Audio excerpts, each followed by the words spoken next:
Hello, everyone, and welcome to the 10 a.m. to 10:30 a.m. session of the 2024 Open Simulator Community Conference.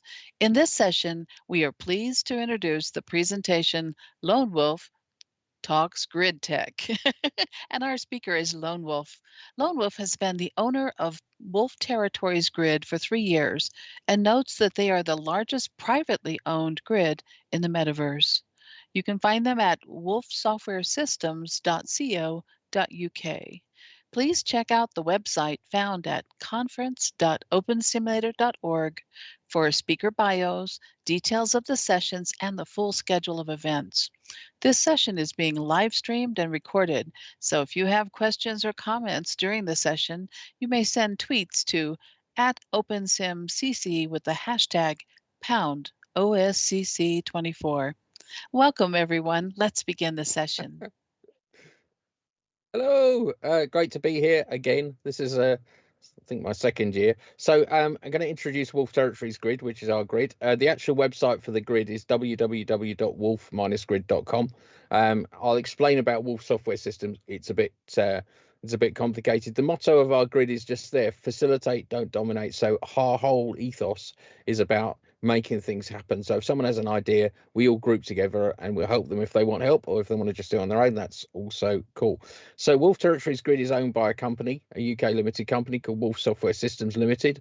And this is really useful for us because we're able to use resource that the company has, which includes a full Proxmox cluster sitting in various data centers in Frankfurt in Germany. And we also have 3 or 4 other servers and various bits all over the place. But it allows us to have more resource than we would if we were just a grid. This is our you can't see it all because there's so much of it. This gives you an idea of the size of our main Proxmox cluster. We have a whole bunch of servers. This isn't all of them because we have other clusters as well that the grid runs on, and it's using Proxmox 8.3. And if you haven't tried that, it's a very interesting platform for running multiple things. To just give you an idea of what we've got, we have for our assets. Now, one of the biggest issues with anything like this is assets. Assets are basically a bunch of files, millions of them, and more and more and more. And every day there are more and more of them. Okay, so we wanted to have a system whereby we could never have an issue with the amount of storage that we have. So we use something called object storage, which is a really cool bit of tech, but it's completely no good for certain types of applications. It's really good for storing things that are going to be read a lot of times and written only once. And what that means is, I think I'll get, someone's added me as a friend. Please feel free to add me as a friend, but I might not respond straight away. So object storage allows us to store a lot of data, and we have terabytes and terabytes and terabytes of object storage. And if we need more space, we just go and pay for more space, and it's there. We have a 5-node Galera database cluster. And for those of you who don't know, so normally if you had like a one server, one region kind of idea, you'd probably have a local database. So what we have is we have 5 database nodes that are all live copies of each other, sitting across the cluster. And that's run by something called MaxScale, which is down below there. And what MaxScale does is it's really cool. It manages those database nodes. So what that means is, let's say, well, I'll give you an example. Our servers are all hosted with Hetzner. Not all of them. There's a few that aren't, but the main cluster is hosted in different data centers with Hetzner. And they decided to do some maintenance, which took out half the servers in the cluster and 2 database nodes. So what MaxScale did is it managed bringing everything back online, resyncing all the database nodes, and off we went. So that's the beauty of having that. We will be going up to 7 nodes, plus we have another database cluster stored externally to our grid, but that's another story. So our Proxmox high availability cluster, we've got 33 containers and VMs sitting across the cluster. It's a lot that do different functions. We have load balancers going into 30 robust servers, and that allows us to really deliver stuff really quickly and always have resource there when people land on our grid. And other things we've built over the last 3 years, we have people who are not good with their eyes, and also people who have hearing problems. So we built text to speech and speech to text tools, which I was going to show you, but unfortunately, they don't allow me to run that script over here, but that's okay.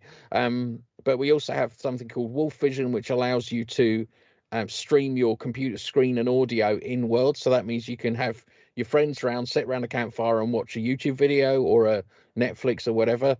It's your Netflix, do it like. So basically that's what it does. So there's lots of different things we've built. We've got an AI terrain generator, basically, that allows you, if you buy a region on our grid, the grid will build the region there and then, as you paid for it. And then you can log into your control panel, and there's loads of features there. But one of them is that it'll build mountains for you. It'll make a nice valley, some mountains, and you could just click and it'll randomly generate something, or you can play with AI. So we've got a maze on the grid that was built with AI. And that AI's name is Bobby. I'll come to him a bit later. He's a good friend to the poor. Anyway, so this is our control panel. You can see there a terrain that's been built by AI. There's all kinds of things, mapping tools, configuration, choice of physics engine, choice of currency, choice of OpenSim version even. You can view the console, you can flatten the region, you can upload terrains, so at the moment, the problem with the text-to-speech and speech-to-text is it requires stuff on our servers. We are looking to see how we can open source it. I don't know how it works, Ubit, okay, but it probably isn't. But it's what we provide a streaming service in world, which is actually used a lot by the 2 universities we have on board as well, and presentations and things like that. So yeah, I have autism, so I'm going to say the wrong thing and probably get myself into even more trouble. So just some of the some little problems that we've encountered and bits of how we solved them. Lag was a huge one. So we had a beautiful region come to us. It was an 8x8, and this 8x8 was 15,000 scripts and 150,000 prims. And they said to me, look, shall we disable some of the scripts? And I was like, no, I'll tell you what we'll do. We'll build, we'll work out what it is that causes lag. We'll work out what it is that makes it wrong. And the number one thing wasn't actually the scripts or anything like that. It was database latency. It was the speed at which you could deliver data to the grid. So if you imagine every time you move, right, one thing that's good about everyone sitting down is they're not moving, so there's no data being sent backwards and forwards. So what we discovered was that every time someone moves on the grid, that's a database write. Every time someone reses something or deletes something, that's a database write. And so our cluster delivers, so all five of our nodes are delivering data all the time, and then we have master nodes that do the writing. But that high speed delivery of data is key to your grid. If you've got a grid that's laggy, it might not actually be the scripts. Okay, but there are other things that can cause lag. So high chat range. So of course in OpenSim.ini, you can set your chat range to whatever you like. But we discovered that when you set it really high, regions would just go very, very slow, running out of disk space for assets. So this is part of our management and planning, is to make sure that we never run out of disk space for assets, never have to deal with issues. Too many SQL connections. I don't know if this is such a problem now, but I know years ago, one of the biggest things, you set up a grid and you get people visiting it, and suddenly it would have all kinds of problems. And when you went and looked at the MySQL or MariaDB server, it said too many SQL connections. So you just need to kind of up the SQL connections. OpenSim is RAM hungry. Our servers range from 125. So our servers that run main services only have 130 gig of RAM. Our biggest server in terms of RAM has 500 gig of RAM just to deal with that. And so we can, because it's a cluster, we can. So if we've got a region that's running a bit heavy on one server, we could just run a command and it'll shut down and come up on the other server. So RAM is really key. So it's really important.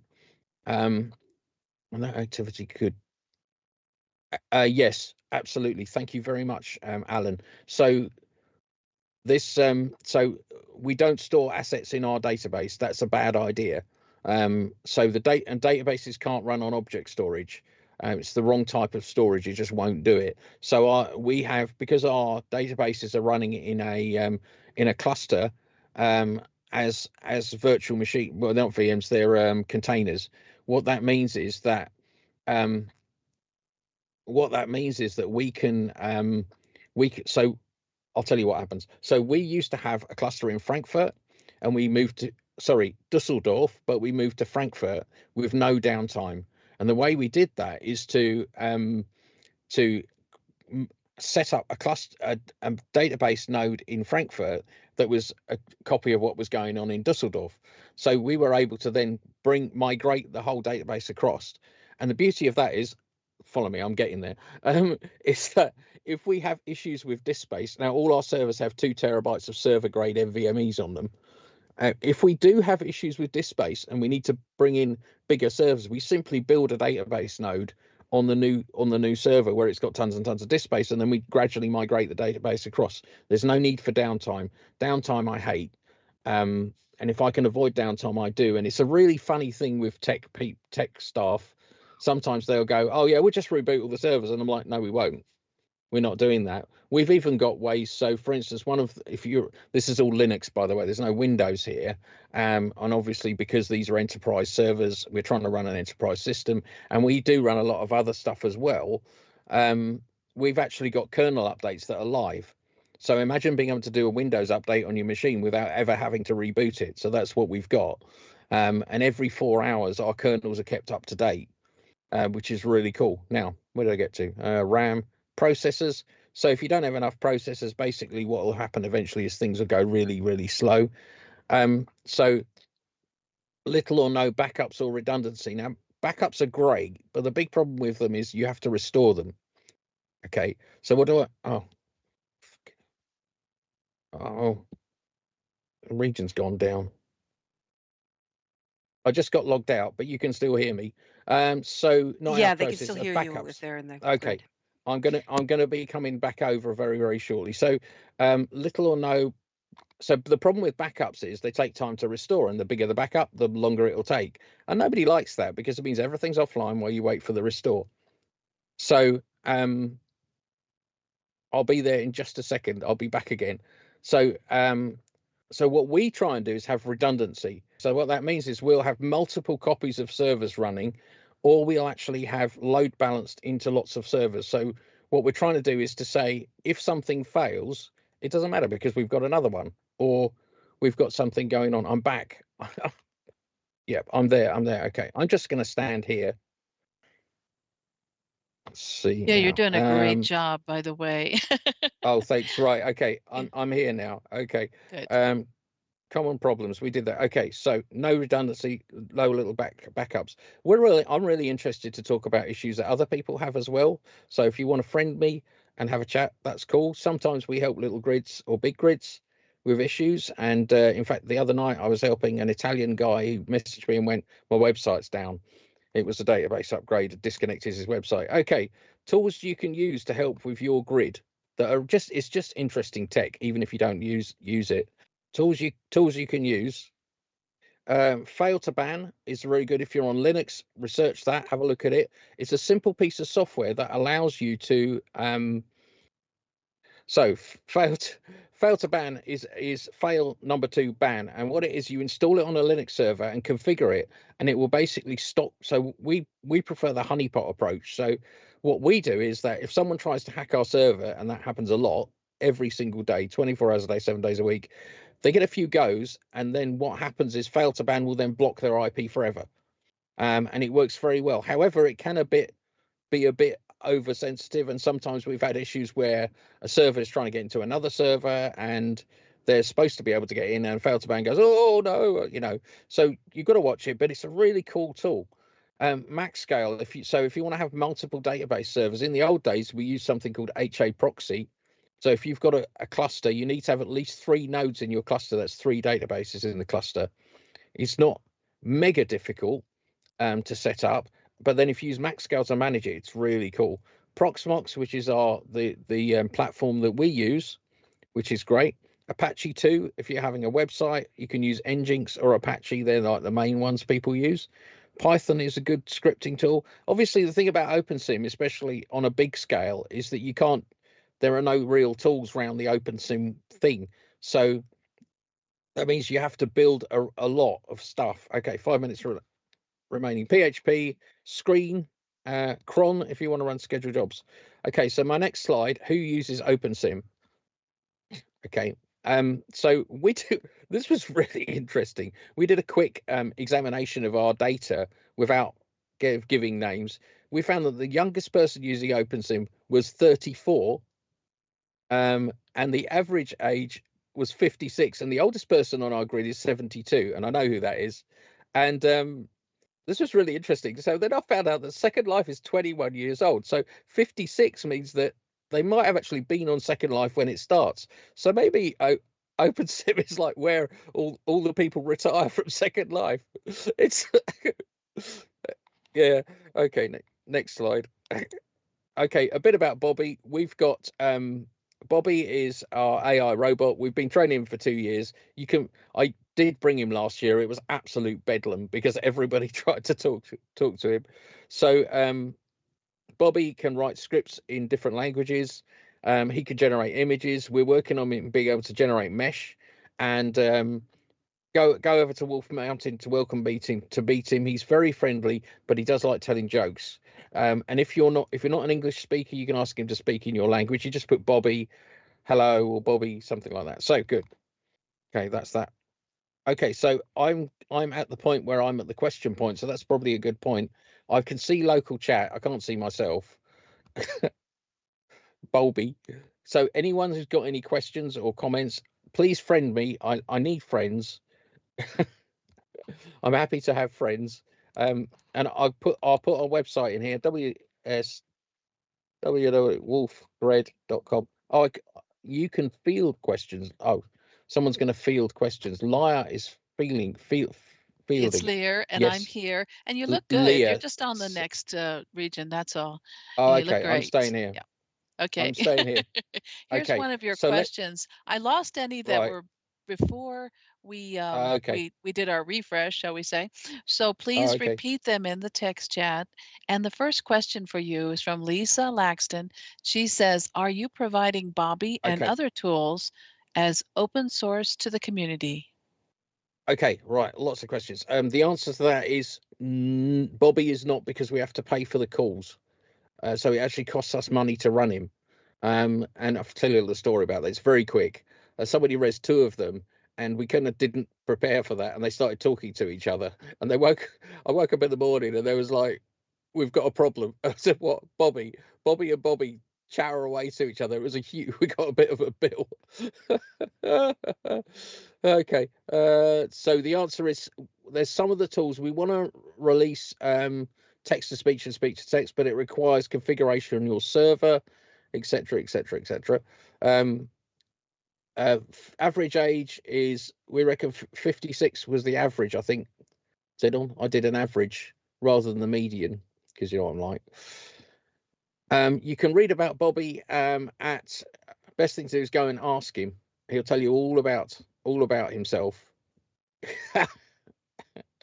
Oh dear. No, how do you know people don't lie about their age?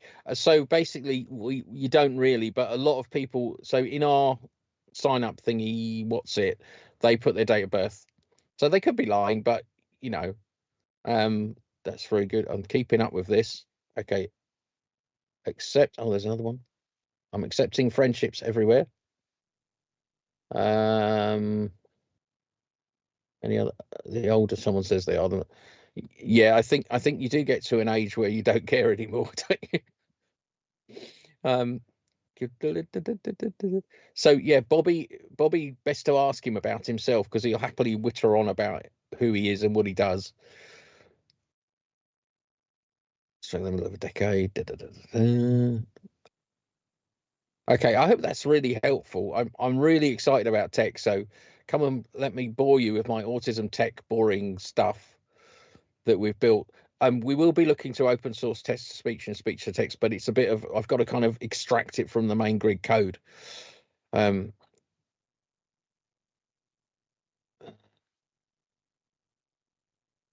Okay, I think only older people use Excel.